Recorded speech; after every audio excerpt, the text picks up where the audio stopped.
Moya oyingcwele mona amandla Nkosi amakhosi kulaphakade ngiyakhuleka Jehova manje misilungileyo wonke umuntu engithinta ngesamandla Nkosi amakhosi iyovela aphile mongcwele abese kuyaphisa uNkulunkulu aphakade Jehova namandla mkhulisa beka dalezwe emhlaba mongcwele wenkazimulo ngiyombamba mongcwele ngemingalo bese uyaphila bese uyahlanzeka abe muhle abe nogezekile Nkosi amakhosi into zakhe zonke zimhambele kahle phendule konke okubi kube lokuphila Jehova namandla mkhulisa beka ngicela ukuphila Nkosi amakhosi egameni kaJesu labangasekho emhlabeni siyabethemba kodwa asikholwa bona siyakholwa ukuthi bayaphila futhi bangasiphi inhlanhla egameni kaJesu usephakade amen.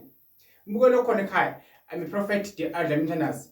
Mbuke lokho khona ekhaya ngithi kuwe le ndishi le yemuntu wesilisa le yemuntu wesifazane ngiphethe igubhu eziyi2 yilesi nalesi isona nento yami ekuphi elabhodlelene.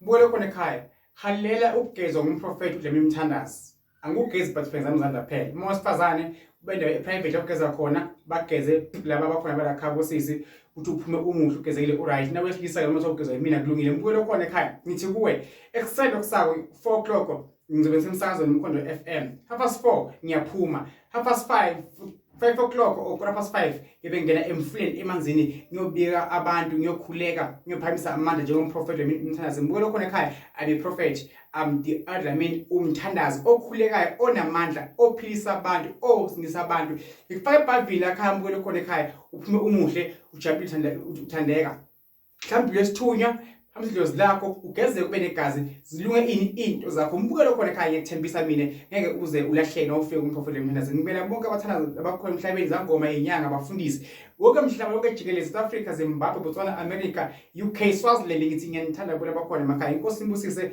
Mbuke lokho khona ekhaya usabukele ini amavideo abani kamprofeti uDlamini yazi ndishi sami eyogeza abantu abafuna ukuphila ngisepitidwa khona mbuke lokho khona ekhaya ungafika ngikusize. Mbuke lokho khona ekhaya kulunge into zakho. God bless you. I love you.